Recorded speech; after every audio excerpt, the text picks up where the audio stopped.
Hi, I'm Evan Reinheimer. I travel around the world taking unique aerial photographs using a kite to lift my camera into the air. One of the questions that I get asked most often is why the hell don't you use a drone to take your photographs? And that's the question I'm going to answer in this video.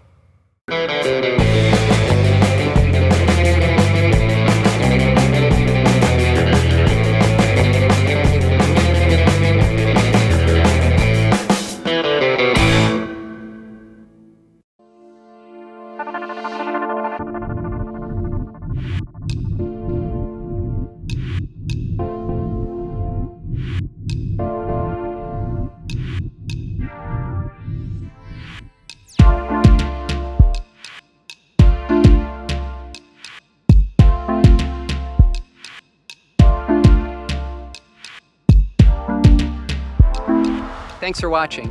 I'm out here in Mexican Hat in southern Utah. You can actually see the Mexican Hat rock right behind me. I'm on a trip throughout the Southwest creating some new artwork over the next few weeks, and I was hoping to photograph the Mexican Hat rock today. It's a place that I've photographed in the past, but I have some new ideas for some photographs that I wanted to create here, so I was hoping to be able to do that on this trip.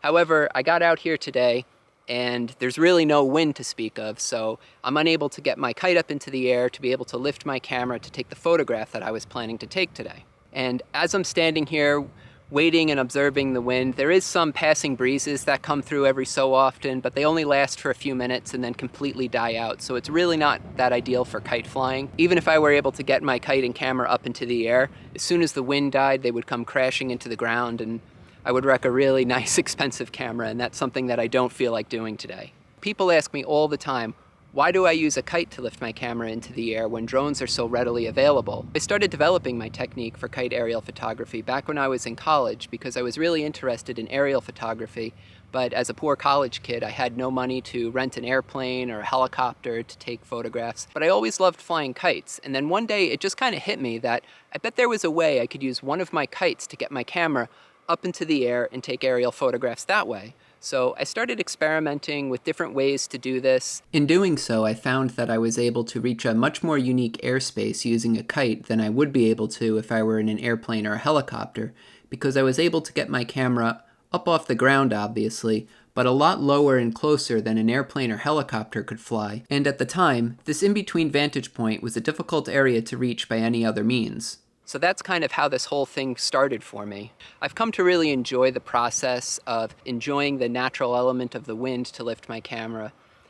So it's really never bothered me or held me back in any way, I feel. And you know, I guess all great artists struggle for their art, so this constant battle that I have with the wind and the elements must be my struggle. And I really have nothing against drone photography at all. I think drones are a great tool. I actually own one myself that I travel with to take aerial video while I'm traveling. I think drones are really excellent for video. However, I've never been happy with the still images out of a drone. Using my kite to lift a camera allows me to lift a much heavier and much higher quality camera into the air than most drones can lift. I currently use my kite to lift a Sony a7R IV camera with a high-end prime lens. A lot of the times the prints I make can be up to like 8 or 12 feet. So having the best quality image file is really important when you're making a print that large. If I were just putting things on Instagram or making really small prints, then of course a drone would do, but when you're making really large prints, you want to really be working with the highest quality camera and optics that are possible, and that quality just isn't there when using a drone. You don't get the dynamic range, you don't get the fine detail that you really can get out of the high quality Sony cameras that I'm using. And it's not just about the quality, it's about the experience and the enjoyment for me as well. I love flying kites, and I can't believe that I get to do 3 of my most favorite things at the same time for a job.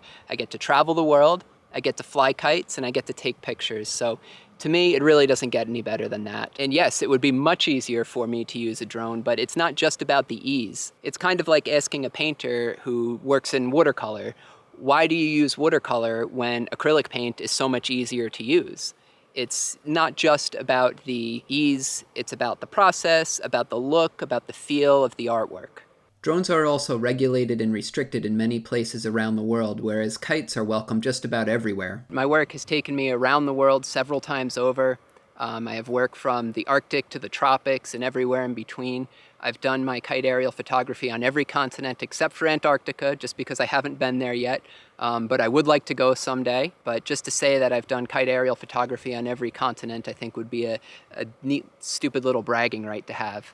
So I'm going to pack it up here at the Mexican Hat Rock for now and head to my next destination where I have some really cool ideas for some shots, and hopefully the wind and weather cooperate with me so I can get them done. I hope you learned a little bit about why I choose to use a kite to lift my camera into the air. If you still have questions, please ask them in the comments section of this video and I'd be happy to answer them for you. If you enjoyed this video, don't forget to like it, and if you haven't already, please subscribe to my channel to see my other videos. And as always, thank you so much for watching.